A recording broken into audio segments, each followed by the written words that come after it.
When all our shadows disappeared, the animals inside came out to play. When face to face with all our fears, learned our lessons through the tears, made memories we knew would never fade.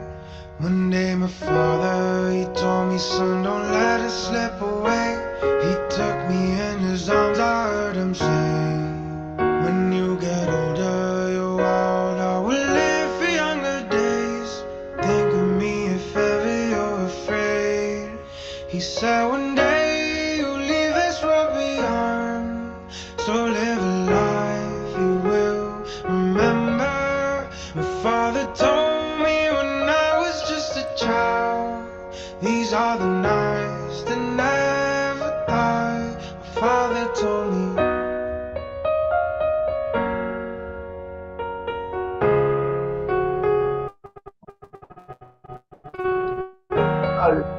My father told me when I was just a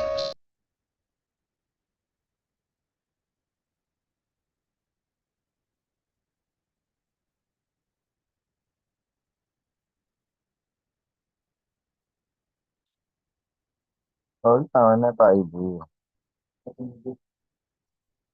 Mo mọ̀ náà. Ah, ah.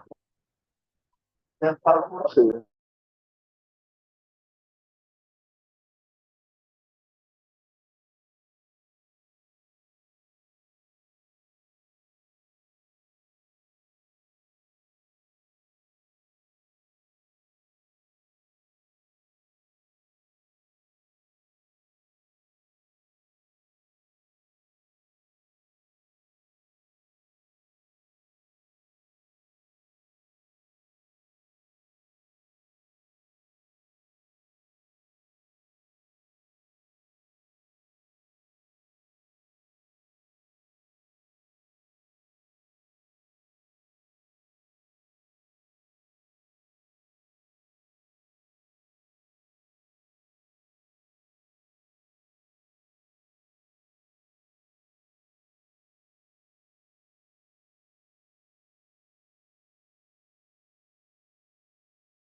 And let me add Sundays onto it as I'm sending it.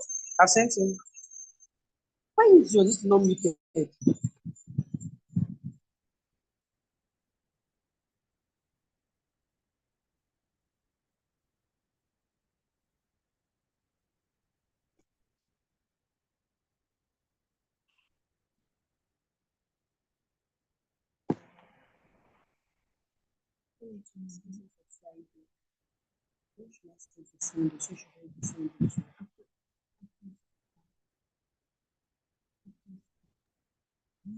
All right.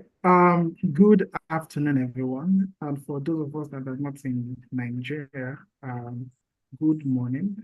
How are you all doing?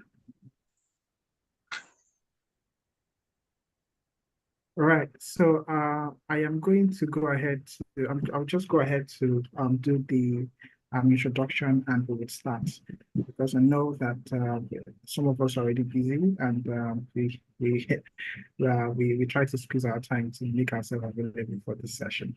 All right, so today is the second day of the webinar for Create Bootcamp 4.0, 14.0, with the theme Tech and Soft Skills for Business Growth. Yeah, with me on the call, on the session, we have the sponsors. We have Mr. Adego Keshagun, the CEO of this project. We have Mrs. Adeyinka Okofolami, the MD and CEO of our Cash NFP. We have Mr. Olumide Ajele, the CEO of Cost Development. We have Ms. Dr. Shitu Adenike. She is the MD of Mojoy Computers. And we have Mrs. Abiola Shorenekun. She is the CEO of David Almond Resources Limited. We also have some of our tutors in this session. We have Benga Johnson, that's my humble self, even though I look a little bit fat, in the picture. We have Gafar Ibrahim, he's the tutor for web development. And we have Modesta Ozo, the lady with the smiley face. She is the tutor for data science. We have Dada Samuel. He is the tutor for digital marketing. And we have Obaluluwa Dairo. He is the tutor for graphic design. All right, without further ado, I would like to once again welcome our sponsors to the session, and we are going to begin the panel. I'll be glad if you can share your screen so everyone can see the faces of the people that have helped make this Bootcamp 14.0 a reality.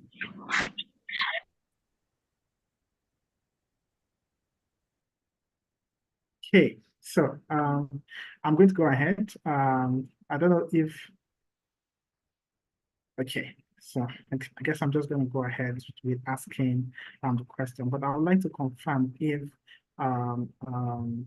everyone can hear me, because it seems that I've been talking for about 2 minutes, and I've not gotten any response from anyone. Yes, we can hear you. Okay, you're loud and audible. All right, thank you. All right, so I'm going to start by asking some questions here, and these questions suggest towards the theme for this webinar. Yeah, and I'm going to put in a lot of context to it. Yeah, and I'll be glad if the panelists would also share some of their personal experience in maybe their career or experience in their respective businesses when answering some of those questions. All right, so I'm going to start now. All right, so in the ever-evolving world of business, yeah, we have experienced many technical skill sets become from being most relevant, yeah, to being the least relevant in a matter of months. Yeah, there have been a lot of, for example, there was a time where you having to learn PowerPoint was like the order of the day. So if you go for an interview and you are very good at everything, and they ask you, can you write PowerPoint? Can you do a PowerPoint presentation? And you say no, automatically you have lost that job. You don't need anyone to tell you. Yeah, to the point where nobody really talks about PowerPoint. They just assume that you should know how to write PowerPoint. That's a perfect example. Now, and we've also seen how consulting firms have been able to build a fortune from training people in hard skills. However, not so much is being put into soft skills. Now, I'm going to call on Mrs. Abiola Shorelekun. So I'd like to ask her, what does she think about this context that I just shared? And does she think technical skill is more important than having soft skills? And why do you think so? Thank you very much. And once again, I'd like to observe our protocol, and I'm happy to be here.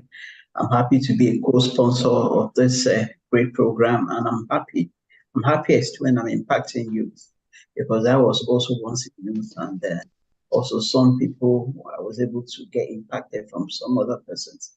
Okay, so what is the David Hammond Resources all about? I mean, we are all about bridging that gap between expertise, professional expertise, and performance enhancing training and development. So we seem to put a lot of emphasis on technical expertise, and leaving the soft skills. And what are some of these soft skills? Soft skills are those courses, that actually help you to perform well. For instance, I mean, as a graduate of industrial chemistry in from the University of, can everyone hear me? Yes. Can you hear me? Okay. Yes, I can hear you. So as a graduate of industrial chemistry, from the University of Lagos, of course, I had that expertise, I mean, I worked in the oil and gas industry, so I had that expertise to work there. But based on soft skills, I didn't have soft skills such as communication. There's communication and there's effective communication. There are soft skills like decision making. There are soft skills like leadership training or teamwork or negotiation, emotional intelligence, decision making, managing with authority, managing your time, even soft skills such as soft skills such as that. So soft skills now are really beginning to blend with technical skills. Let me start by telling you this story. I think maybe I'll be able to, put through my what I'm trying to say into context before I answer your question. Years back, over 30 years ago, when I started working at my place of primary assignment, I finished, and so I was doing my NYSC. So when I started working, I saw everybody working on a desktop.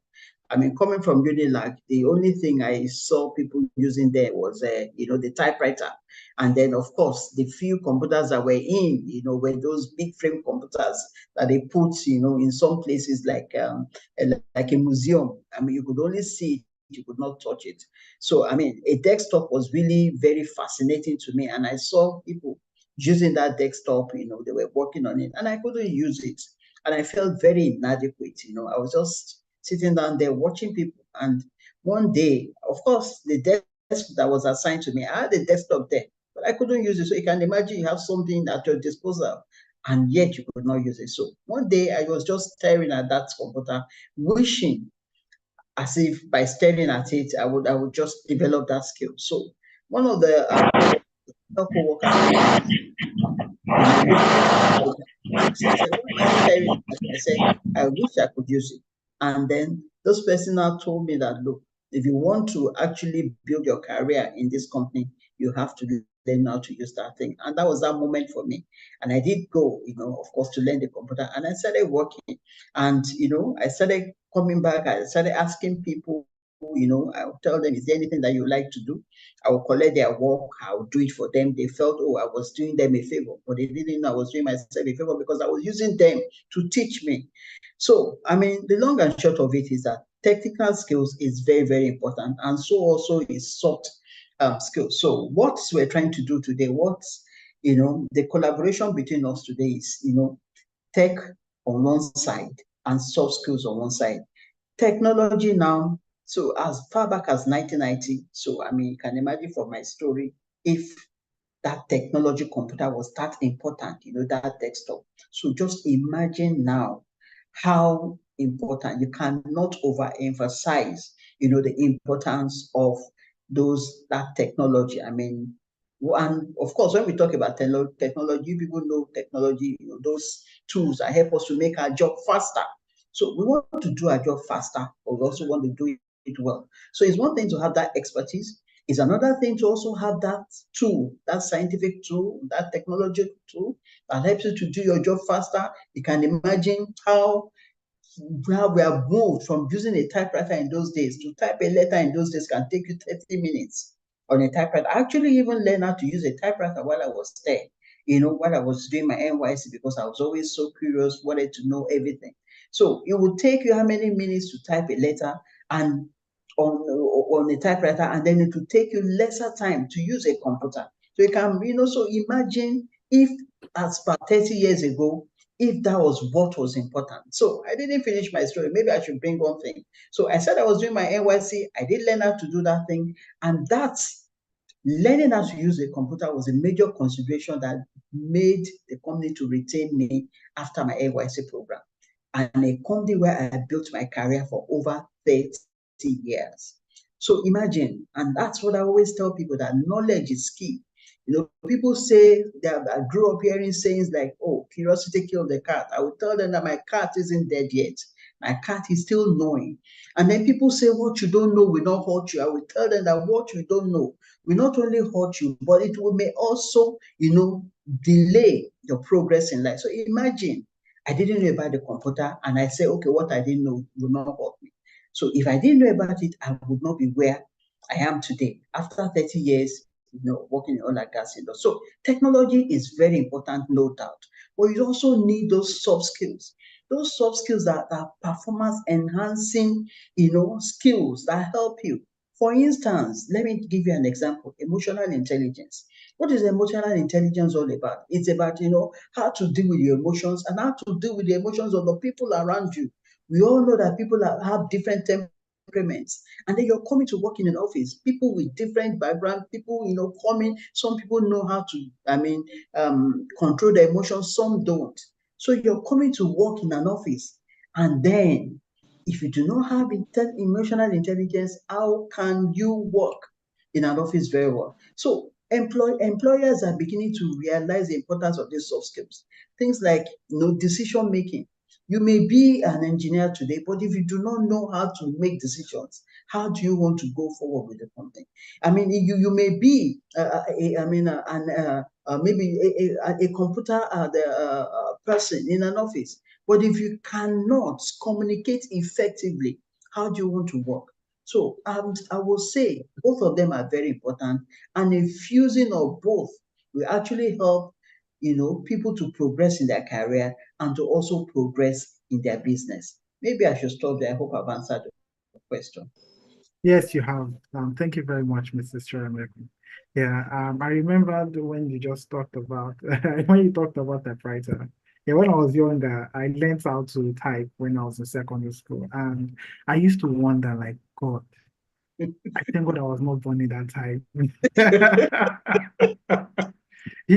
And the funny thing is, it feels like, because when I was learning it, yeah, I enjoyed it at the time, but when they started saying that I should use it to write, like they gave me a test, and it took me about 1 hour to write about 5 lines. I'm like, yes, okay, with is this your what finger my throbbing at parents? the end of the day, your back, your fingers, Oh my God.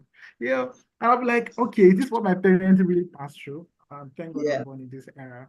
Yeah. But then yeah, again, I like how you were able to share your thoughts that technical skills being considered as hard skills are quite as important. Some of soft skills are quite as important as having a technical or hard skill. Yeah, and I believe that everyone in this session have been able to take note of that. Yeah. So in light of this, rapid evolution of technical skill sets, yeah, how do you believe organizations can balance their investment in training between hard skills and soft skills to remain competitive in the market? Okay. So I think the first where they should first of all start is they should try and do a skills assessment for all their staff.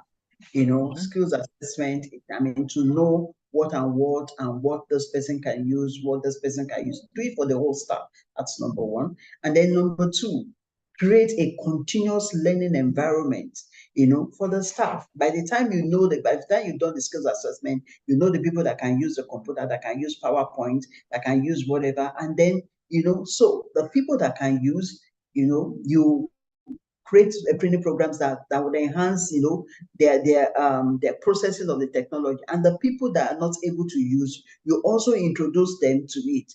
So you have to create that skill assessment and that continuous, training, for your staff. And then also you also need to do a bit of coaching and mentoring, because I mean you may have some some employees who may not be so hands-on when it comes to that. Like I remember when I was still working, there was this particular employee. He was not, intellectually progressive, but he was hands-on. So I mean, a skills assessment will let you know if this person is a hands-on person or if this person is an intellectual person, so that you can conveniently place, round pegs in round holes. So I always believe that there's one thing good, that there's something good about everyone. God has deposited a talent in everyone. The most important thing that you need to do is just to discover that. And that is where a soft skill like leadership comes in. Because when you're a leader, you'll be able to, look at your team. You're the leading of a team. I also belong to John Maxwell. I mean, he's also my mentor. You always say that leaders, know the way, and the leaders always know the way. That everything falls and rises on leadership. So a leadership skill that will help you to identify your staff who are not so good and the ones who are so fast, so that you can blend it together. You can have a teamwork. And I tell you, teamwork, especially in the industry where I am, the oil and gas industry, teamwork is very important. When there's a project to be done, you have a team of engineers, geologists, and whatever, coming together to do, that project. So it's very, very important for you to be able to, do that skills assessment, first of all, to know the strength, to identify the gaps, in those employees, and then create a continuous training program, and then also create a coaching and mentoring program, even within the organization. We call knowledge management. A lot of companies can actually reduce, what they spend on training programs if they have this knowledge management in place. In a situation where you have aging staff that you have trained, and then you have upcoming staff that are just coming, so you have that coaching and mentorship of the aging staff, of the young staff by the aging staff. So you put all those things in place, and then you continuously have feedback. You must ensure that you have feedback from all the employees, feedback from the managers, from the leaders, to know if what you're doing is actually working. So that is where feedback is also very important. I hope I've been able to answer your question. Yes, yes, you did a good work, a good job now. And you made the last thing you mentioned, feedback. Yeah. I also, work with different organizations trying to, consult with startups, trying to put some, business process and business transformation process in place for them. Yeah. And I understand that, in this part of the world, yeah, we want change. We identify problems, yeah. We sometimes even go as far as implementing the change. But a change is not 360 if if there's no proper feedback system for you to know how far and the impact of the change initiative that you have implemented. Yeah, and I think this is something that a lot of organizations need to, put in their process. Yeah, feedback management system, is one of the very, very key things for them to even know if they're progressing, or they still need to put more effort, in helping the employees. So thank you very much, Mel. Yeah, that's a good one. All right, so I'm going to be calling on Mrs. Adenike, yeah, to answer my next question. And I'm sure, Ms. Adenike, I don't know if you are there, ma. Mrs. Adenike.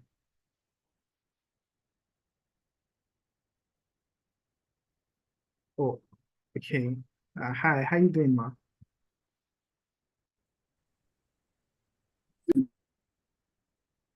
Oh, okay, you're muted. If you can hear me, I think you're muted.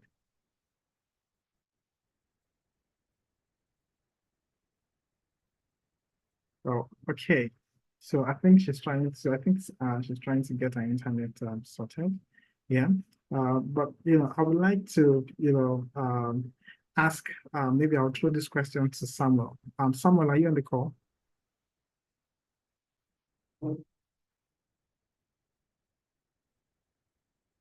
Samuel. Yes, I am, Mr. Gringa. Yeah. How you doing, please? I'm fine. Good afternoon. Yeah, good afternoon. All right. So, yeah, I believe that, you have been able to, have some exposure, around organizational growth. Yeah. I'm judging from your wealth of experience, working with, different, businesses. Yeah. And when you hear about organizational growth, yeah, oftentimes the first thing that comes to people's mind is the employees of the company. Wallahi. Hello? Okay, sorry. Please, if I think you're not I talking, the please colleagues try were speaking. to. Okay, can you hear me clearly now?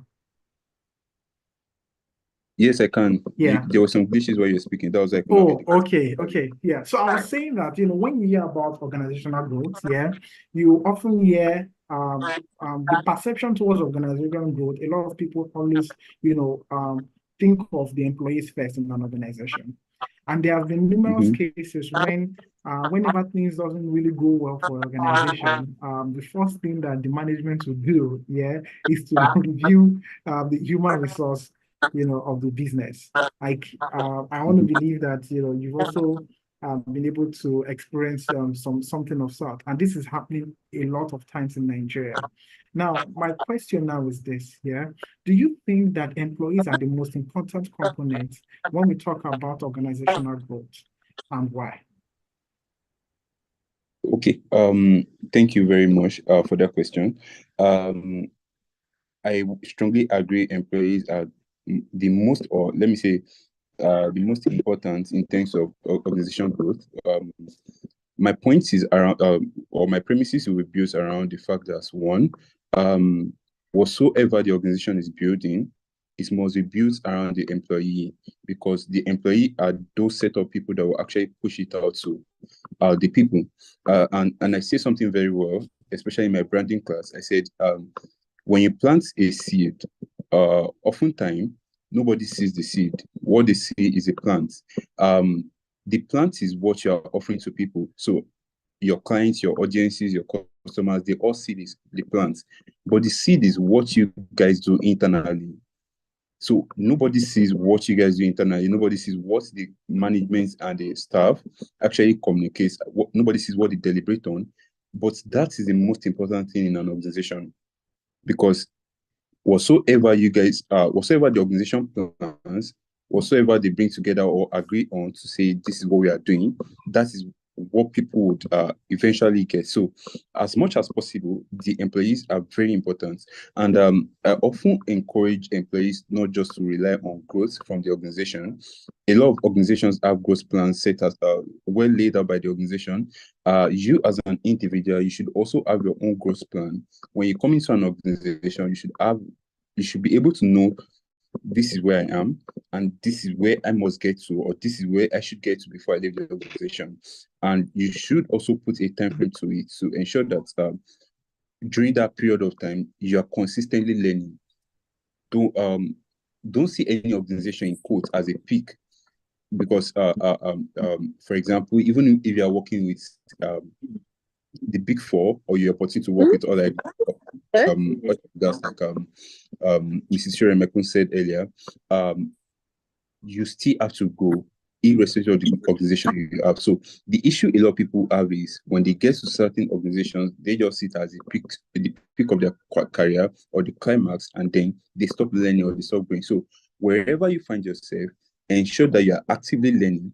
And of course, you as an employee, you as is as important as anything to the organization, because again, what you will give out will actually be determined by what is being said or what is being deliberated amidst the employee. That'll be all for now. I don't know if I answered your question, Segbenga. Yeah, you did. Yeah, and you even went further to advise that employees should not just depend on the training support from the organization, but also try as much as possible to invest in self-development. Yeah, that's quite a good one.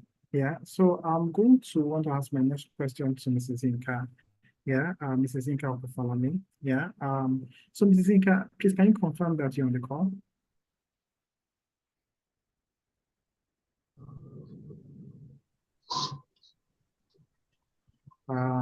Mic check.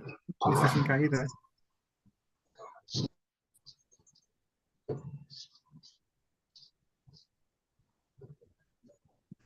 Okay. All right. So let me just put my next question to Gafar. Yeah. So Gafar, what are some effective approaches that companies can take to proactively manage their human resource to ensure continued growth and success, particularly during challenging times? Yeah. Because as an employee, a lot of us will feel like when the organization is in like challenging times, most times you don't even get to know. The only thing we get to see is general meeting. Our salary has been cut by half. Working remote.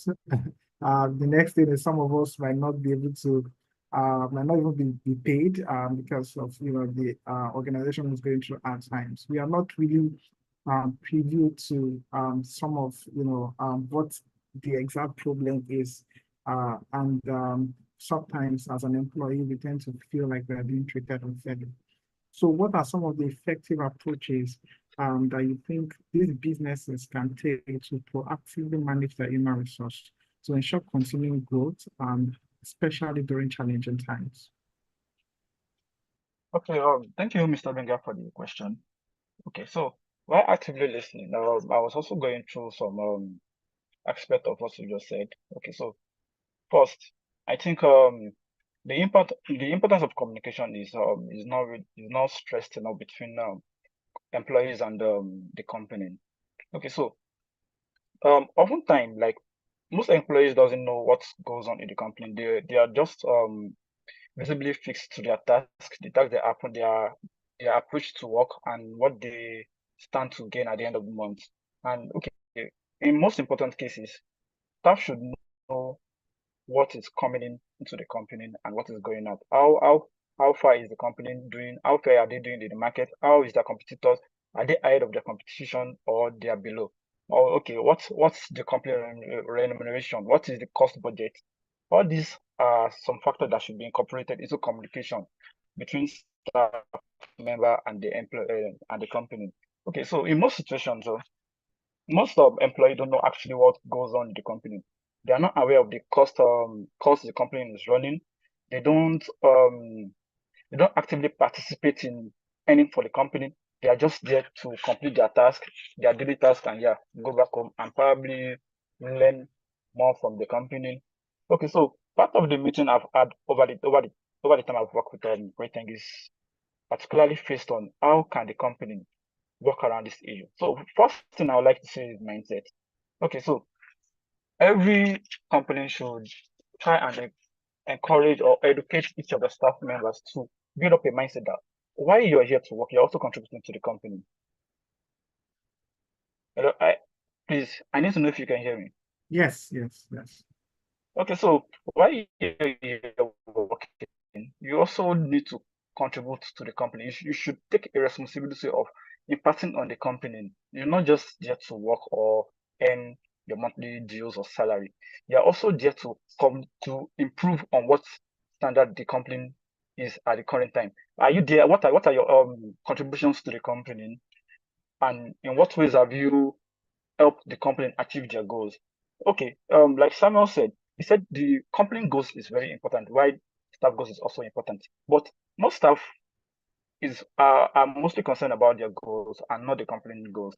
So going forward, this should be a crucial communication between the management and the staff. And another thing I want to add is the staff's well-being. Most companies also are more focused on achieving their goals, while they pay no attention to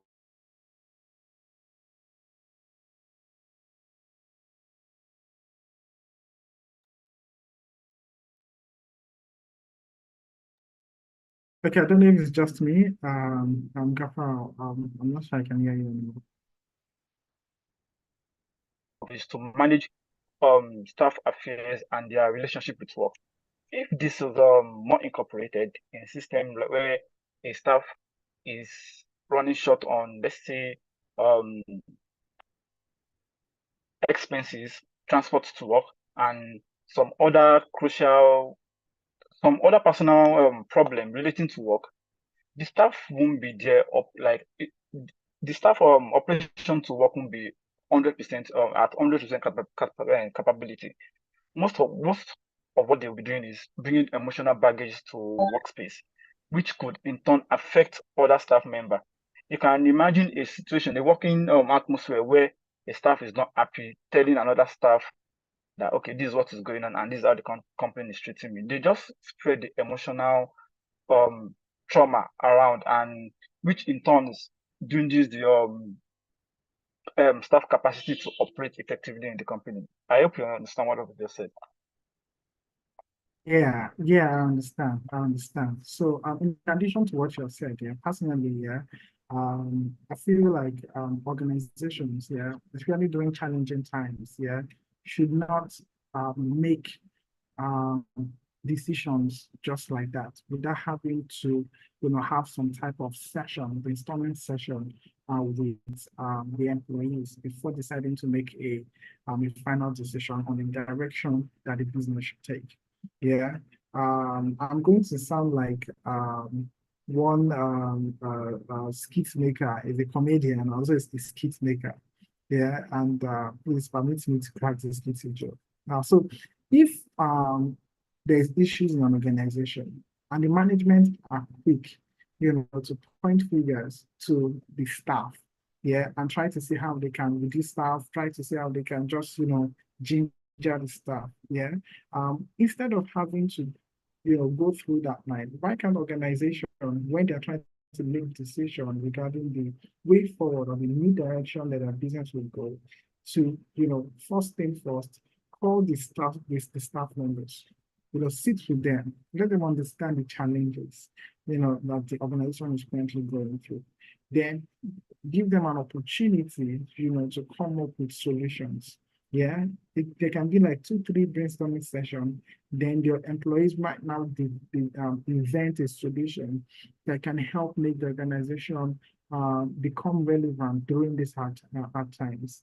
And after these ideas or this initiative have been implemented and there's still no results, the organization can then go ahead to now cut, or streamline, the budget, streamline operations, streamline, and just maybe even let some of the staff members go, because often than not, organizations, especially the management of different organizations, usually feel like, okay, because they have they started the business, they have the vision, and it means that they know everything about their business. Sometimes it doesn't really work that way. The employees, can either make or break your business. You have a vision, but the employees have, the approach that works. All right, so I think I have been able to answer that question. I just thought we just had a thing or two. I want to believe that Mrs. Adenike is back. Please, Ma, can you confirm that you can hear me? I can hear you. All right, Ma. Yeah. So, Ma, you agree with me that in the main reason why people work is to earn a living. Regardless of whether whatever skills they are learning in the process. That's the end goal. To just get money, get paid, and have a sustainable life. But in recent times, we have seen young graduates entering into the job market with little skills, requesting for salaries that may sound ridiculous. Yeah, and now my question is this. Yeah, looking at the current state of things in Nigeria, yeah, where everything is expensive, people, the purchasing power is really low, people can't really, afford what they would normally used to afford.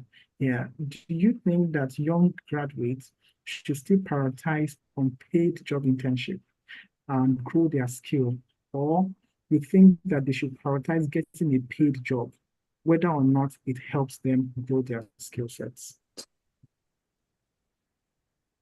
Thank you very much, Mr. Gbenga. And we are very, very much, it's our first time partnering with you, and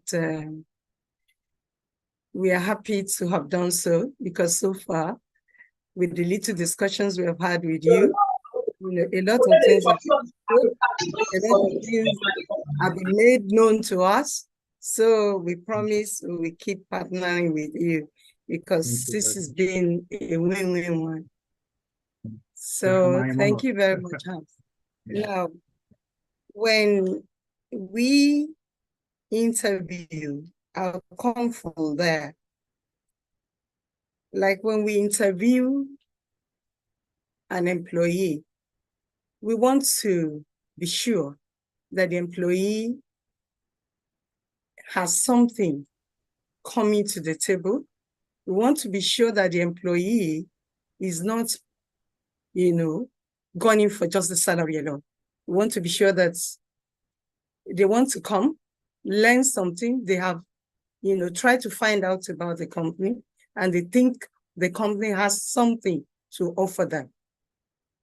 So that's why I was discussing with Mr. Dayo the other time, and I said, when I interview an individual and you come to our company, you want to work with us, and I ask you 1 or 2 questions about the company, and you cannot answer, then I know that you're just looking for, whether you're looking for a stopgap or you're looking for something to earn a living for a start. You are not somebody who wants to stay. So we're very careful with such people. So when the young graduate wants or is applying for a job or is looking for a job and he has an opportunity for a job, I think they should look at the company and see what the company could offer. Sometimes it's difficult. We don't even ask you to come in as a trainee. We just tell you that, okay, you're on probation. This is the salary we're looking at. And this is how much we can pay you for a start. After a certain period of time, if we see that you're able to deliver, you meet our expectation or surpass it, then we can meet your expected salary or even surpass it. Now, I discuss about a particular staff that came in. This staff kept coming. This individual kept coming, looking for a job. He came like 4 or 5 times before he met me. And by the time he met me, he was like, my senior staff was like, no, MD, you have to meet this guy. He has come here like 5 times, and I don't know what he's looking for. He said he's looking for a job, and I don't know why he's persistent and insistent that he wants to work here.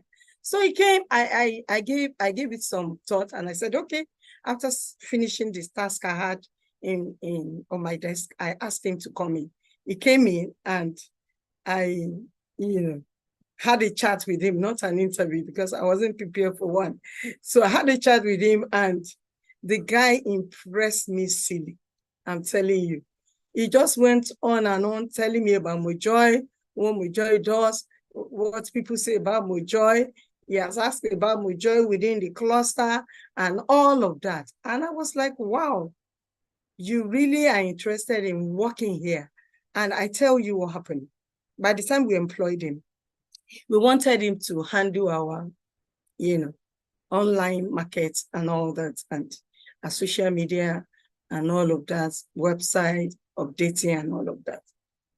He didn't know much about social media marketing and all of that.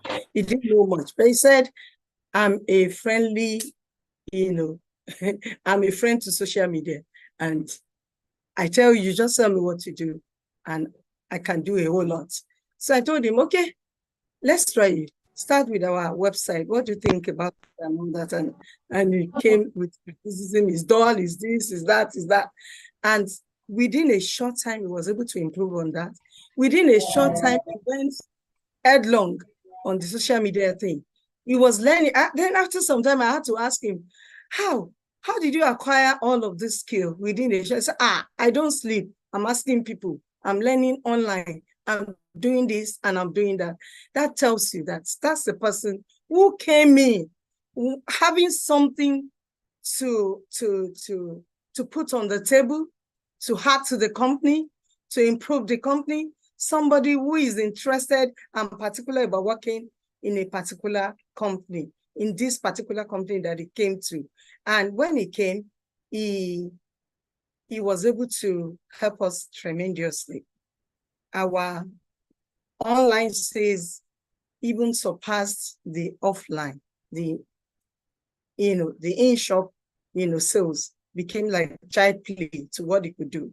And he never tells anybody that we don't have everything we have. Even if he doesn't understand it, we have. And he will go in there and find out, do we have this? Do we have that? Can we source this? If they are, dilly-dallying, he has gone ahead. He has sourced by himself and is asking, what percentage should we sell with? I got this price and all of that. So this is a good example to show that you don't go in there asking for one ridiculous salary, because nobody will take you in without knowing, on a high salary, without knowing what you can bring on board. Nobody wants staff turnover. You come in 3 months later, they have to ask you to go. Like, we pride ourselves on having, staff retainers. We retain them for long. We don't have turnover. They just stay for long. And it's because we let you know what we want. And if you don't know what we want and you have come in, we train you to know what we want. And I tell you sincerely, even I am involved in training. I train. I don't say, oh, I'm the MD, I can't do that. No, because I know that nobody can get some certain things across like I can do. And so this guy, after some time, was telling me that, what I want here is I want to become the general manager. That's what I want here. It's not about marketing and all of that. He was very straightforward about it. And he was saying it even right in the presence of the GM. And I told the GM, I said, GM, you have a task in your hands. You have to beat this guy to his game, because he was really flying high. Before he left after 2 years, we lost him to Japa thing. He left after 2 years. Before he left, I think he was earning like 4 times the salary he had when he came in. Nobody increased salary like that. But when you are able to surpass expectation, we are marketing companies. We market products for HP there and all of them. And we're able to meet our targets because of what you do. Oh, you deserve much more. So whoever wants to work, whoever is applying, go in and put in your very best. I tell you, the company will not want to lose it. And as a result, when you ask for something better at the end of the day, or you say you're resigning and they ask you why, oh, I want better salary, I'm telling you, they will meet your need. That's the way it goes. And I hope I'm able to say something there. Yeah, you did well, man. You did well, man. So it doesn't really matter whether it's a paid or an unpaid internship. Yeah, as far as you have a goal and you have the required skill sets that would help elevate you and help you become relevant in that company, yeah, you will eventually get, what you are worth. Yeah, so thank you very much, Mrs. Adenike, and I'm also glad that we are having this collaboration together. All right, so I would like to throw this my next question, still in line, regarding this, young graduates, trying to find themselves a very good placement.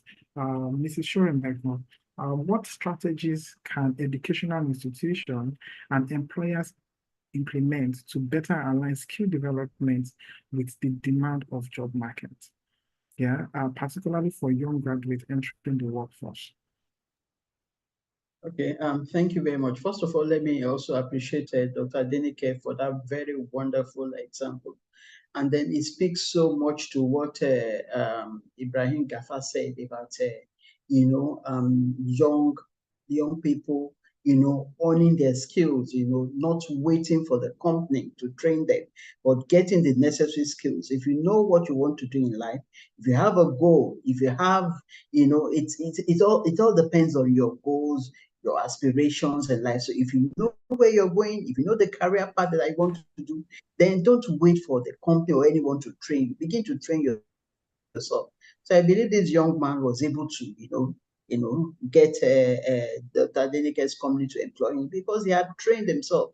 So this, which is very good. So now back to your question. You said, what can educational system? Wait, let me Are do you talking something about else. Let me.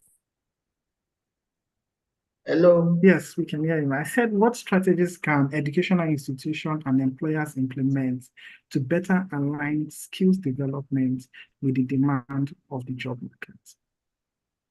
Okay, so when you talk about the educational institutions, are you talking about the university?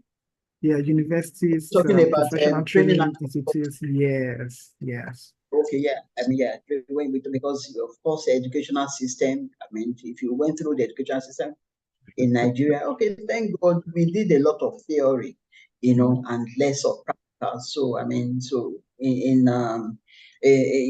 our educational system is actually very book focused and less on practical skills and all that. So, but well, this is where the training and development company is coming. So, what strategies can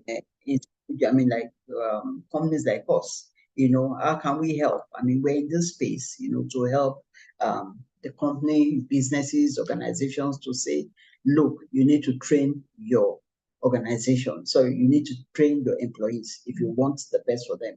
Of course, we also encourage employees, to train themselves. And I remember I always use myself as an example. I mean, while I was working, one of the things that I used to do is I used to, watch the body language of the company, read the annual reports, read their work program, study it very well to know the direction of the company. For instance, in the company, if the company was going to drill a certain number of wells, I always know. So I know my path in what, in my own part, and my own contribution to getting that. So it's very important. So how can the organization create strategies, to ensure that their employees have these soft skills? It all boils down to having that skill assessment. We cannot run away from it. And unfortunately, a lot of organizations do not do that. Organizations, someone mentioned, one of the speakers said, some organizations, not all of them, are more concerned with the bottom line profits, but rather, the most important asset that an organization has is the employees. If you train your employees well, you will get that return from them. And then also, like Dr. Adenike said, let me just post that fact. If you give employees that sense of ownership, I think Gafa also said that, that sense of ownership that, look, this is our company. At the beginning of the year, you engage them, you talk to them, that this is the direction of the company, this is what we're trying to do.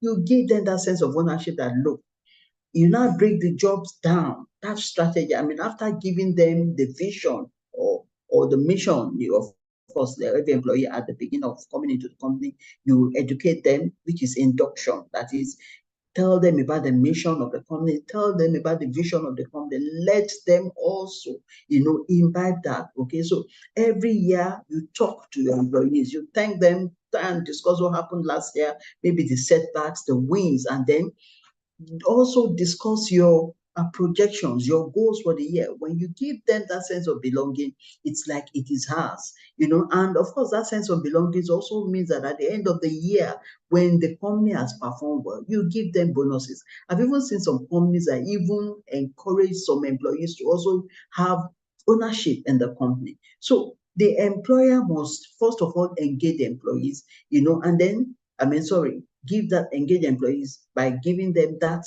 sense of ownership. That's number one. Then two, that skills assessment is very important to identify the gaps, because if you don't know what one person needs, you will not be able to actually project one person for this course or another. And then also, depending on what your mission, your aspirations, or what you plan to do at that particular time, then you begin to break down the jobs, the goals, the objectives into smaller parts.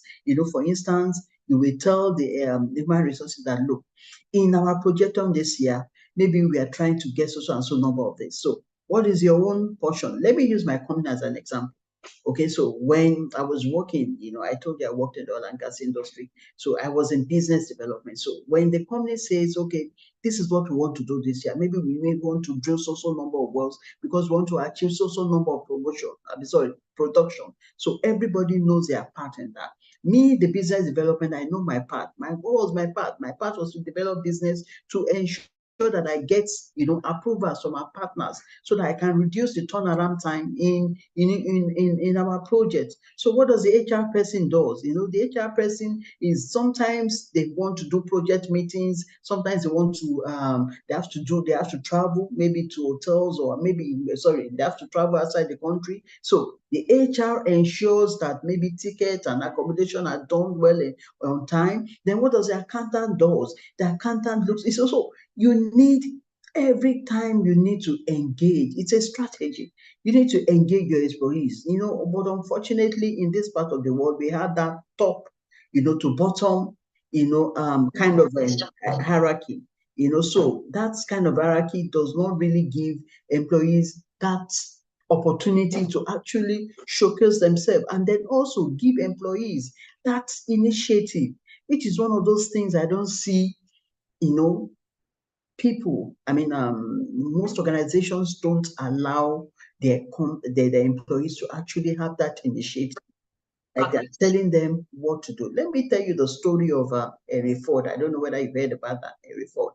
There was a time, you've heard about that story, you're shaking your head. Okay. So thank you. You've heard about that story. So Henry Ford, a car, produces cars in the US. So there was a particular year they had a defect in one of their cars, and they called the management.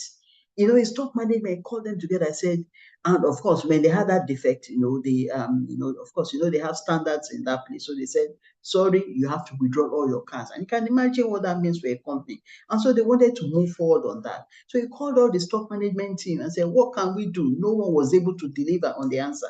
And then he went to the bottom people, the people in the production line. And one young man, just a production officer, not a top, just told him, gave him a simple answer. So you see, many organizations have a lot to learn when they can have that, that lateral, that parallel kind of a leadership, not, the top, the hierarchy, in where you have to go through one person and one person is not able to talk, so you need to be able to interact with the employees, give them a sense of ownership. When you do that, employees are able to deliver on their jobs. And I'll also give you an example, because of at that time, when during the COVID time, when we knew we had to everybody, we had to work from home, the remote work and all that.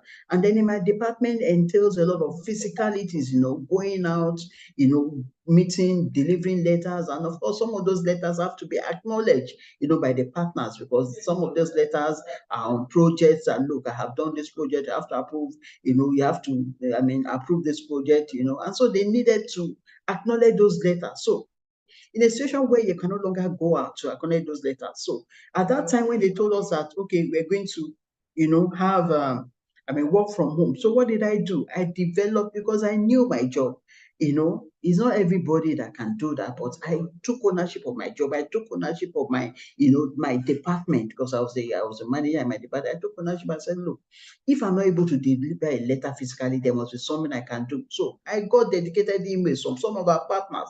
And I said, look, these dedicated emails will serve as my physical letters. Anytime I'm submitting a letter to your company, I'm sending it to this dedicated email, and you're replying me as acknowledged. So, in a nutshell, organizations must put strategy in place depending on what you want to do. The technology that would help you.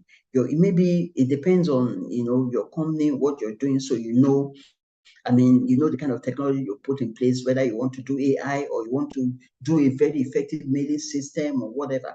So you need also, especially in this time and age when remote work is so, so you need to teach your employees, that strategy on how to have remote, working remote meetings and still achieve as much as you can. I remember also at that time I was in a very strategic committee. We were working on the what was on the Oil and Gas Petroleum Industry Act. And so we were meeting physically before, but because we could not meet, we had to devise that process, to have our meetings online. So there's a lot that organization can do. But one of the main things they can do, in a nutshell, because I've said a lot, the first thing is you must create that ownership of company for your employees. But when employees have that sense of ownership of that company, that look, this company is ours, they will deliver. That's number one. And then there has to be that skills assessment, like I said, and then you also have to have feedback, and then you also have to create that teamwork. A lot of organizations at the end of the year, they have appraisal systems whereby people are appraised based on their job. But I always advise, most of the time when I've had to deliver business solutions, that look, why don't you just do teamwork appraisals? Because that's individual appraisal causes a lot of bad luck. So when you have a team, if you have a project and you have a team on that project, if that team is able to deliver, everybody in that team is appraised well, is appraised to a standard, even if they're not all promoted. So when you have that, things that the things you remove, you try to encourage things that would, encourage teamwork, because in this day and age, especially in some very expensive and very technical industry, you need teamwork, you need people of different But it's okay. Their mom is to allow them to. different educational background, to see them as a team to solve complex problems, that cannot be solved by one person. So you need that also, and you need to also always engage your employees about the visions, the mission of the company. Whenever it changes, then you also have to have those policies. In my former company, they used to allow us read those, they send online tests or whatever, to ask about the company, to ask anonymous feedback, not anonymous, because when you make it anonymous, people can actually tell you what they think is lacking. So feedback is very, very important in an organization. So organizations, you remember that the employee is the most important asset, not finance. Finance always do its own, but employee, like Dr. Adenike said, she said they almost do not even have employee turnover. Any company that has a frequent employee turnover, they should check themselves. So I hope I've been able to answer that question. I'm sorry I took a lot of your time.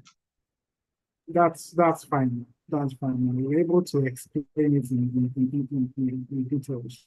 Yeah. So I want to then move to my next question. Yeah, and I want to throw this question back to Mrs. Adenike. All right. So, Mrs. Adenike, when we talk about modern business, we can't leave the subject of technology. Yeah, and Mr. Shoromeku has talked about the importance of technology, in the daily work processes. Yeah, to just help you improve the efficiency of your productivity. And while technology is rapidly evolving every day, a lot of businesses are finding it hard to keep up. But I wonder, because almost all the employees in today's world are technologically savvy. and we can tell that there is a gap. Now, let me put this in a very simple one sentence context. Yeah, we have businesses today that are struggling with keeping up with the ever-evolving technology. Yeah, and when you look at it, these businesses have staff members that are technology savvy. So what do you think is the problem, or should I say, what do you think is the possible cause of this gap, between the challenge faced by these businesses in keeping up with, these trends, despite having technology savvy employees?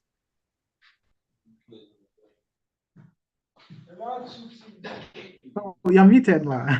You're muted. The best part of the question was, it wasn't clear. It was fluctuating. I didn't hear everything. Yes. Okay. So I was trying to create a context here when I said that technology is like the order of the day, and we find a lot of businesses struggling to keep up. Yeah, and the question is this, yeah, what do you think is the problem when we have businesses that are struggling to keep up with this ever-evolving trend, technology trend, and these businesses have employees that are technology savvy? What do you think is the cause of this gap between employees that have businesses that are struggling, to keep up with technology trend, and they have employees that are technology savvy?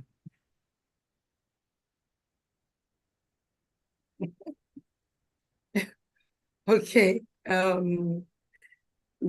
Shorebek, thank you very much. You have really dealt with a lot of things, and I was busy writing all through.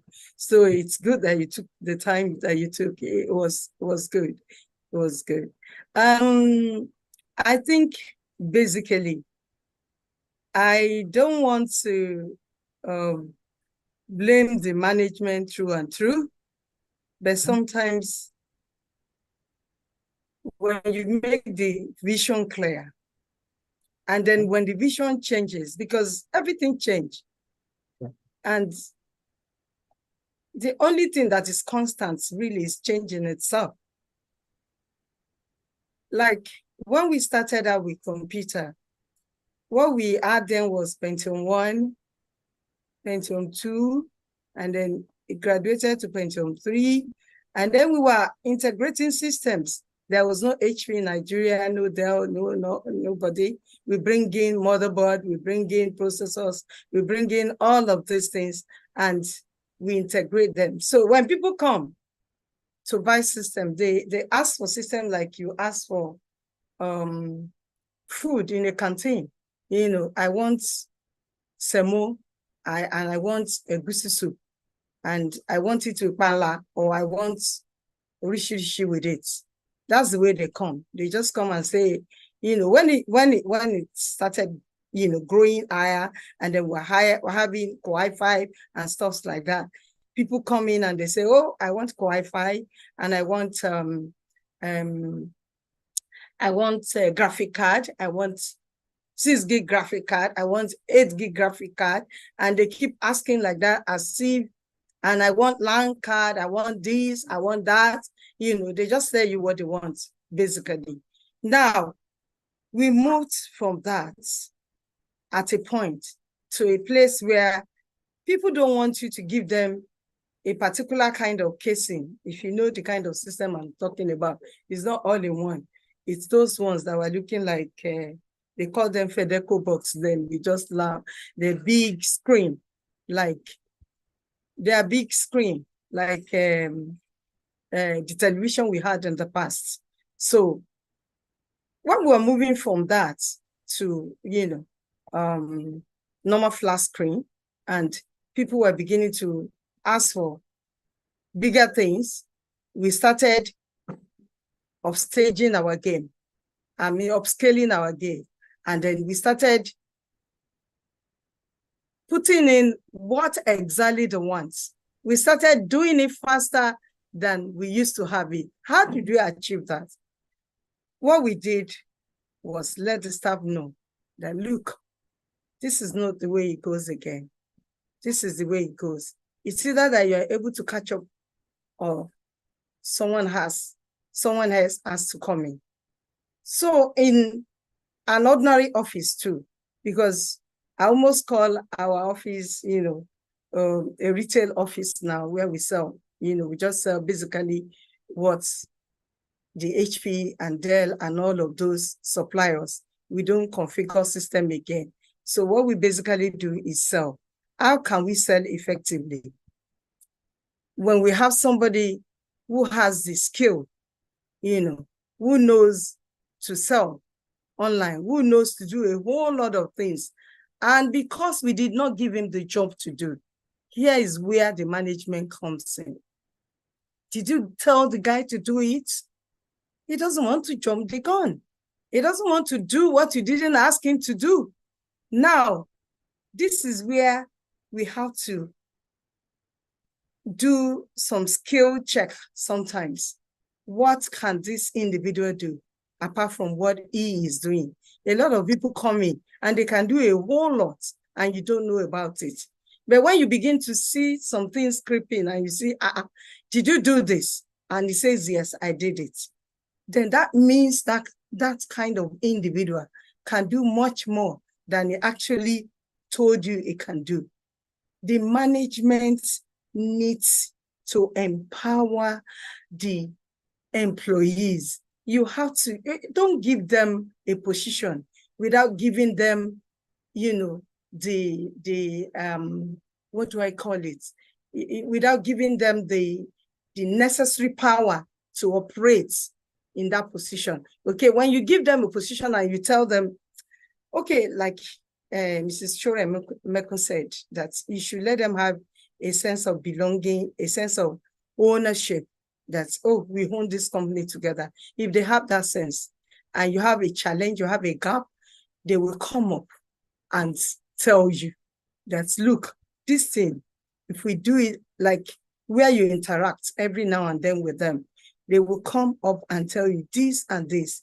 We think if we put in this and that, it will work better. And I can do this that I'm talking about. And so person can do it too, though it doesn't say so. But we know between ourselves that we can do this and the company can do better. Why are they telling you this? Because they know that when the company makes profits at the end of the year, you're going to share it with them. When the company do well, you're going to applaud them. When the company is happy, they are happy. So this gap can be closed by constant skill check. Just check their skills. And one other thing you can do also is you can swap. Sometimes you can swap positions. You see that this person is better at this than that person. There's one thing I tell my staff. I said, what you don't tend to us, I won't give you. I won't ask you to go and head a branch when you are at the head office and I don't see what you do. You are not active. You're just there waiting for salary. But when I see that you're very active, even I say, let everything be your business. If anybody is taking anything out and you see that there was no paper whatsoever, no requisition, no nothing, and the person is taking, ask questions. Oh, is this sold? Have they invoiced it? Let it be your business. Don't let us wait until the end of the month when we do stock take and then you start saying, I saw the person taking it out. I saw that person doing this. So skill check, one. And then secondly, sense of belonging, where they come out with their hidden talents. They have talents that is hidden in them. They are not telling you about it. And they can do a whole lot than you think that they can do.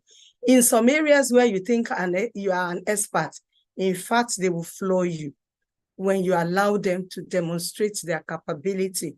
So I think this gap, I return it to the table of the management, because what you don't give them to do, they may not necessarily do it most of the time. Give them, check out their ability. Look out for what is hidden in them that they can do much more than you think they could do. And then again, sometimes some people come in just because that's the position you advertised. You say you are looking for a sales manager, or you're looking for a personnel manager, and this guy comes in and he believes he knows about personnel. When he did his youth call service, that's where he operated, and he felt, I know this, I can do it. And he comes in, he has read up, and he's able to answer all your questions. That does not change the fact that he is somebody who knows so much about technology, who can turn the company around. When he comes in as, personnel manager, and you can see what he does, look for another personnel manager. Let him function in the area of his specialty. He came in like that because he needed a job. Now he can fit in to the right position where he can operate at his best. So these are the things that the management have to look at. And like Madam said, if you give them a sense of belonging, even if they can't do it and they have a friend who could upscale the game in the company and can bring in a lot of change that you're looking for. I'll tell you a story of somebody told that story on our chat group of our, alumni. We went to this, our business school alumni, China European International Business School. So this guy came up and told us this story. He wanted us to learn from him. He said they had a gap in the company, and then they advertised, and then people came in and they interviewed them, and they were just considering one or two of them. They were still thinking up and down. The interview was over, and this guy just came with his backpack and everything, looking very ordinary, not looking like somebody who is prepared for interview. He just rushed in, and they said, the interview is over. Where are you coming from? He said, look, I was on a job and I am interested in this. I want you to interview me. He was just persistent. And they were like, okay, let's interview him. The day is not over yet. Let's interview him. Let's see what he can bring on board. This guy came in and killed it. Everything they were looking for, this guy had it. This guy, surpassed it. So at the end of the day, they said, okay, this is our work hours. We resume, 8:30, we close so time, this and that. And he said, that doesn't work for me. Just like that. So this is about management too. We should not, let our pride sometimes, take away the best that we could have. This guy said, no, that time is not good for me. I'll come in 3 times. If you insist, 4 times in a week, that's what I would do. I was coming from a job and I'm not about to abandon that. And beside, whatever you have to do here, I can finish it in a short while. This guy came in and turned the company all around, gave them a 180-degree turn, and the company became like much more than they were expecting. You know what they did? When these guys insisted, they had to debate among themselves before they could agree for the guy. They said, can he be dictating to us like that? What kind of thing is this? But, 1 or 2 of them said, let's just try. Let's give it at least he killed all the questions we asked him. Let's try. This guy finishes everything like child play. At the end of the day, what did they do? They have to give him a percentage of the company to let him stay, to retain the guy. The guy was retained by them, and the company has never been the same again as a result. So the gap could be closed, even as we allow our pride to be buried. Well, that is another point. I think thank you very much, Mrs. Adenike. That's a very, very insightful feedback here. And I'm glad that you were able to, call a spade, yeah. And you were even able to answer my next question by you were able to identify the challenge, the cause of this gap, and you're also able to provide advice on ways that we can bridge this gap. Thank you very much, Ma. Yeah, so I think I'm just going to ask my last question. And my last question has no context. It's a direct question, and I'm going to push it to Mrs. Shoremekun to answer. Yeah, and this is it now. Yeah, for new employees embarking on their journey within an organization, I'll be glad if you could offer advice on the essential factors they should prioritize if they aim to advance swiftly in their career. Okay, thank you very much. So for someone, going into a career, I think like in fact, I enjoyed Dr. Mizandenike's, insightful story. It's quite interesting. Okay, so first of all, I want that person to be sure that the industry that they're going in or the career they've chosen is what they actually want to do. They're not doing it because some other persons, because in this part of the world, I don't know about other parts of the world, a lot of people do, they follow the Joneses, if there's for instance, while I was working in the oil and gas industry, everybody wanted to work in the oil and gas industry. But I tell you, oil and gas industry is not the only place where people pay well. There's some silent industries where people pay well. So don't follow the Joneses. First of all, ask yourself, what do I want to do?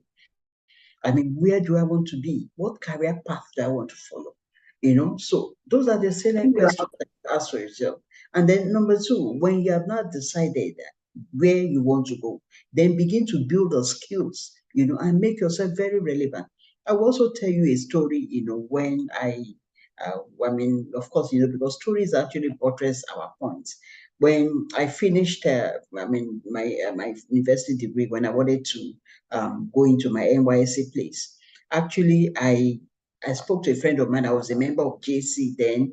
I don't know, this JC Lions Club. So I met this, colleague who said he was working in the oil and gas industry. And I said, okay, that would not be a bad idea. With industrial chemistry, I can work in the oil and gas industry because industrial chemistry, we take some courses in engineering. So I started working towards it, reading about companies, oil and gas companies. So the guy said, if I wanted to work, do my NYSC there, I needed to know a top person in the industry because a top person will give me leverage, to work in any of the, oil and gas industry. I said, okay, that's not a problem. Just let us list, maybe like names of some of these top people that I can go to. This is young me coming out from the university. But because I was so set that I wanted to work in the oil and gas industry, so I was ready to give it a shot. So we listed like about 20 names of people that we will go to. So I think it was the fifth person that I went to, in the neighborhood of the, in the position of the group general manager now of NNPC. And I made an appointment. In those days, it was easy. And I went to his office. I said, sir, I wanted to do my service in the oil and gas industry. He said, why am I coming to him? I said, yes, because I'm coming to him because I want to build my career. And I know if I don't get a placement in the oil and gas industry to inform the NYSC, they may put me in another industry where I do not want to function. So, and the long and short of the story was that was how I got to do my NYSC in the oil and gas industry, not specifically at NNPC. They took me, but they innovated me, they seconded me to another oil and gas industry where I work. So upon getting there, because I knew I wanted to work there, I wanted to make myself relevant, which goes back to my first story of seeing people working on the computer and I couldn't work. So I knew, for me to work in a place, for me to be in that space, I needed to make myself relevant. So long and short of the story, I told you that. So for young people, if you know you want to work in an industry, make yourself, first of all, equip yourself, learn, read about that company. It's not just about, I want to work in this place and then you don't know anything about that. Learn a lot about the company where you want to work, listen, learn their processes. In our days, we didn't even have much of a online resources like people have now, so learn the resources and then move in and go in there. But one thing I have to tell you, Benga, is that, the Gen Z of these days, like I think Madam mentioned in one of her stories, the Gen Z, is it the Generation X or whatever? The Generation X of our days, of these days, are not like us. In those days, we were ready to work in a career, sit in a place. I can imagine I've only worked in one company all my life. And that company where I worked, where I built my career for over 30 years, I left voluntarily, because I wanted to do something else. So, but the Gen Z of these days, they're not, they're a different breed. They want, a lot of them are innovative, so you see that employers, are complaining. My husband is also an entrepreneur. He has an automobile industry and he has quite a high rate of uh, um, turnover, because the Generation X of these days do not want to be told what to do. They are very creative people. They want to, use their initiative, but we have an environment that is so stifled. Our environment, it's only very few companies that allow people to actually use their initiative. So we have an environment that is stifled, and then you want the Generation X, who is so wild, rising to also fit into that place. So that's why it's becoming difficult. I remember a story of someone, whose son finished studying abroad, came back, and then the mother got him a job in First Bank. And the guy, after 6 months, resigned from that job. And the mother was, aghast. She was appalled, that is this one not, some people doing me or whatever. That why would my son resign from a job like that? And so the mother wanted us to cancel the boy. And the boy said, look, I cannot work in a place where they tell me what to do. I needed to use my initiative. He said, if they want me to work, and the guy was in IT. He said, during the day is not when an IT person does not perform well during the day. They perform well in the night. So I want to work, like my own work starts from like 11 p.m. in the night to like 3 a.m. But that is the time when when I'm working the day to 9 to 5 1, I cannot do that. So the thing is, everybody should know what they want to do. Generation X people are not understanding them. If you want to employ them, give them, like Madam said, give them that free hand, but you also have to control them.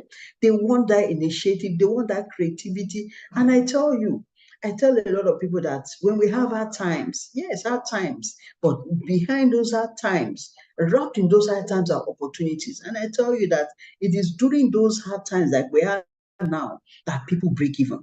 Because what happens when you're in hard times? You use your brain. You think outside the box. You do things, and so you see a lot of young people doing a lot of things. They want to be free. They want to be able to initiate. I have a son who, in fact, I'm a living example of what is going on. He's working in an office, and then he says, okay, I have this project that I want to do. In fact, there was a day he told me I was going to resign from. I said, hold on, don't resign yet. Let this project go on. So for any employee that wants to work, in an organization like this in Nigeria, you have to be ready to, obey the rules. It's not all organizations that give you that free will. But at the same time, it doesn't mean that you should not also, add value to the organization. As much as you can, add value to the organization. If at times, I remember when I was working, there are times when I don't have anything to do, and I'll go and meet my boss. Is there something I can do? And I'll tell you there's not. I say, okay, sir, what are you doing? And he'll tell me, say, can I not do it? So you need to know what you want, number one. Where is your career? What is that career path that you want to build for yourself? And begin to navigate. Where do I find myself in this career time? And then also another thing that young people can do is also look for mentors, that can, mentor them in the direction of their career path or professional path that they want to do, that they want to go. And then also another thing that they also need to do is to make sure that they equip themselves with skills, both their industry skill as well as technology skill, because now we're in the age of intellectual. And that's what I tell people. Intellect is the money time now. There was a time when land was, there was a capital when people depended on land, and then there was a time when it was industries, manufacturing. There was a time when it was banking. There was a time when it was oil and gas. But now we're in the age of technology. Technology is you can make millions I mean, you look at some of the richest people in the whole world. I mean, what are they doing? Are they not doing technology? So they're doing technology. So everybody just chart your path. Know where you know what you want. Don't do follow me Joneses or okay, this person is doing it. I want to do.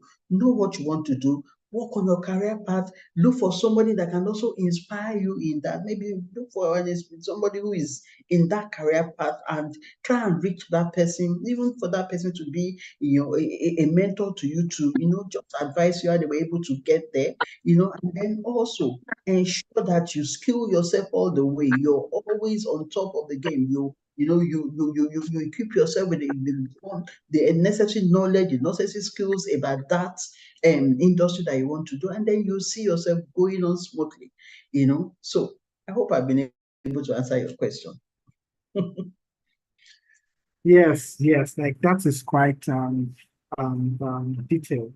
Yeah, and I believe that everybody in this session has been able to pick, a thing or two from what you have said now. Yeah, especially those young ones that are looking to, build a thriving career, a lasting career in, whatever organizations that they find they want to, be in.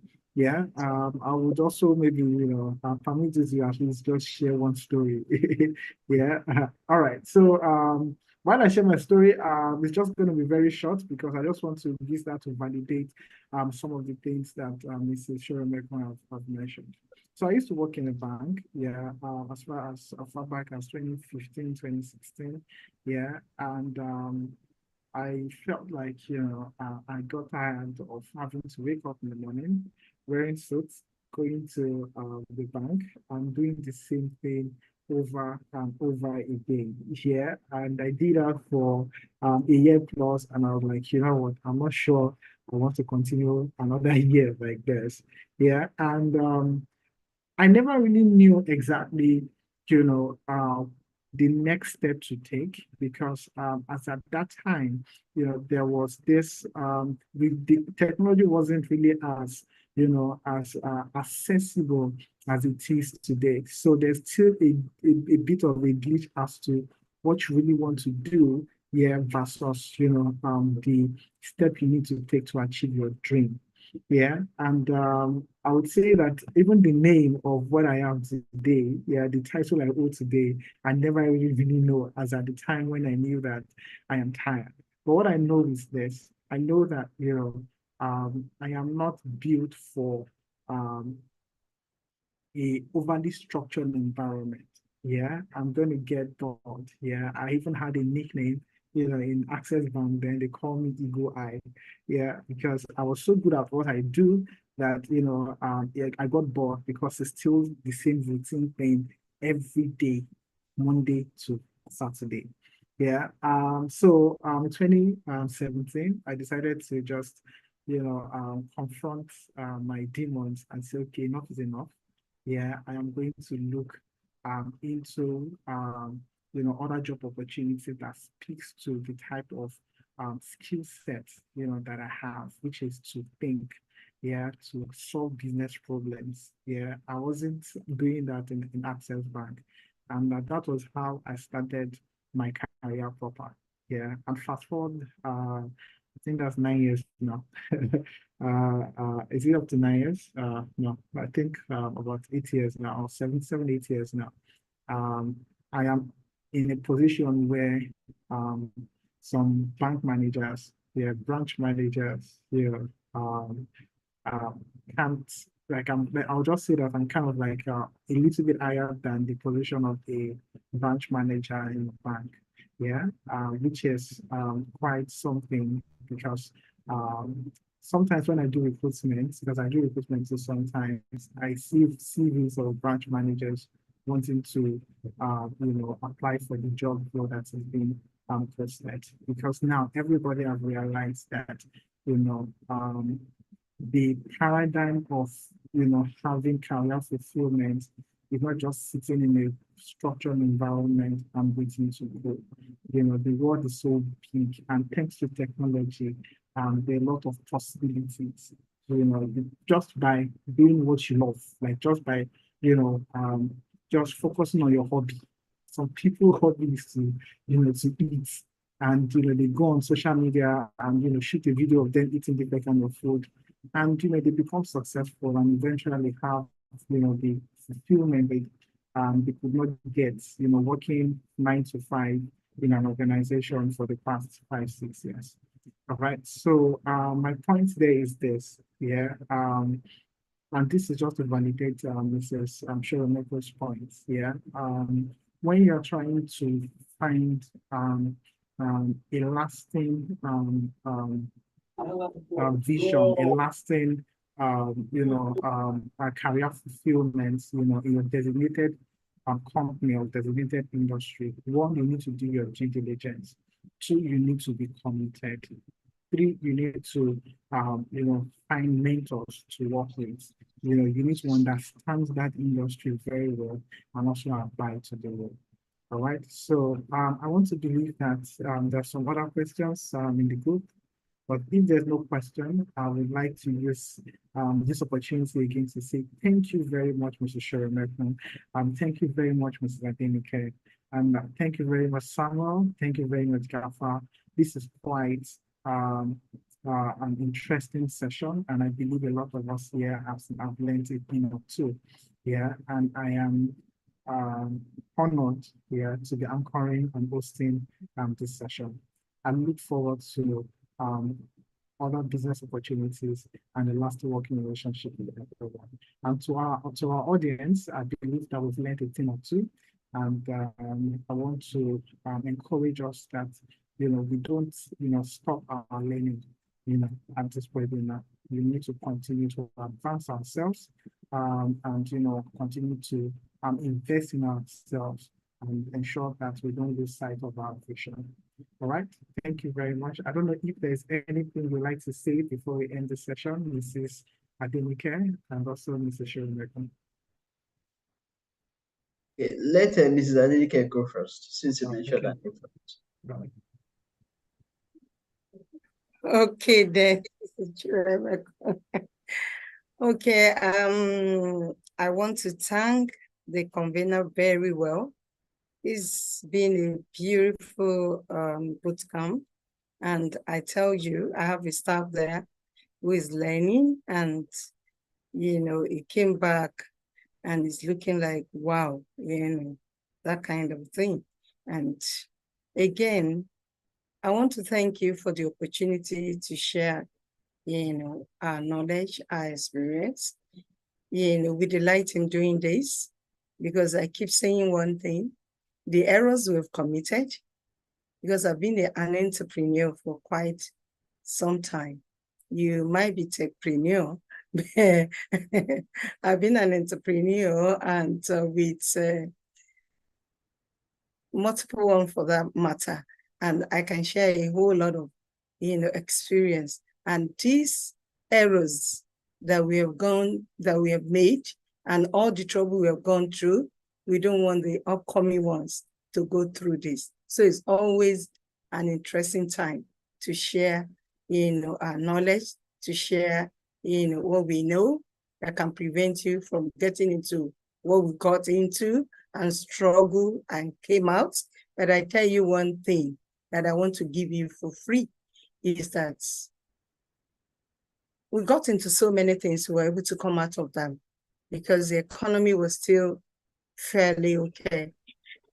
But now, it's not about people writing you proposals.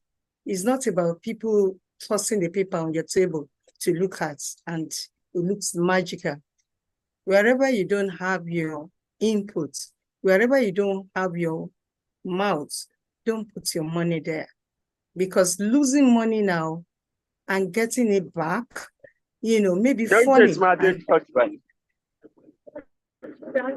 falling and getting up now, it's a real big deal.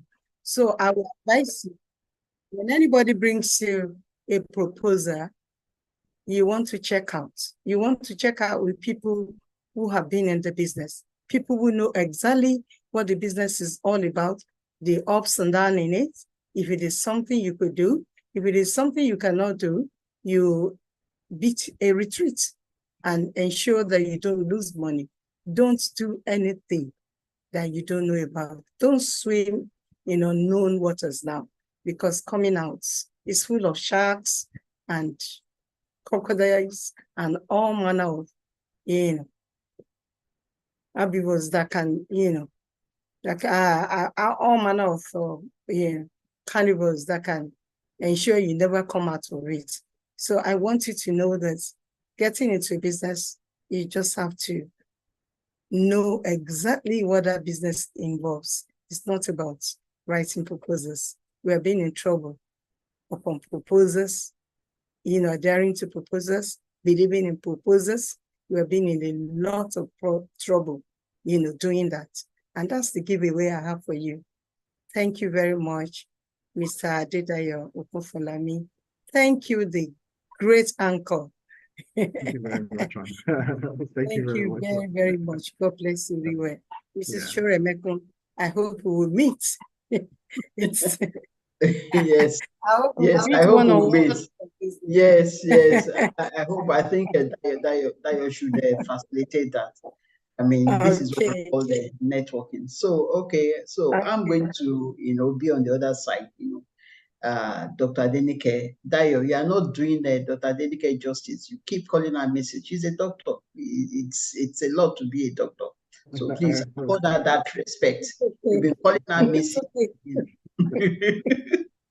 Okay, so I'm going to talk on the other side, because while Dr. Adenike has been an entrepreneur, I have been a professional all my life. I built a career in the oil and gas industry for over 30 years. And I voluntarily left, when I was, 55 years old, because I wanted to do other things. I've always been very, passionate about knowledge, impacting. My mother was a teacher. So I grew up, following her to school, even when I was not yet ready for school. So from early on in life, I knew the power of knowledge, that is the power of the known over the unknown. And so I knew that to be able to make it well in life, I needed to have that knowledge above every other person. So, and then of course, that has been my pushing. I mean, that has been my, my drive, my motivational drive to always equip myself, to always make sure I know, so for all young people out there, depending on what you want to do, I mean, just, be focused. I know for what I always tell people that, look, God has deposited everybody with a, one gift that you can do. And one of the ways you can, God has a purpose for everyone. All of us have a purpose to do in life. And the only way you can determine your purpose is by your passion. What are those things that you love doing best? I know my own passion. My passion is I'm happiest when I'm impacting knowledge. And I'm so happy when I've been able to impact one person for the better. So you have to know your purpose. And your passion will lead you to your purpose. So once you know your purpose, then you can, move along that purpose. Of course, knowing my purpose was teaching, I still needed to go in the oil and gas way, but at the end, even while I was there, I was, the people that were working with me, I was still teaching them. I was not working with them as just their manager. I was building them up. So for young people, I would advise you, if you want to go for your career, if you want to go anywhere, know that consistency compounds. That thing that you know how to do well, just keep doing it. No one may see you.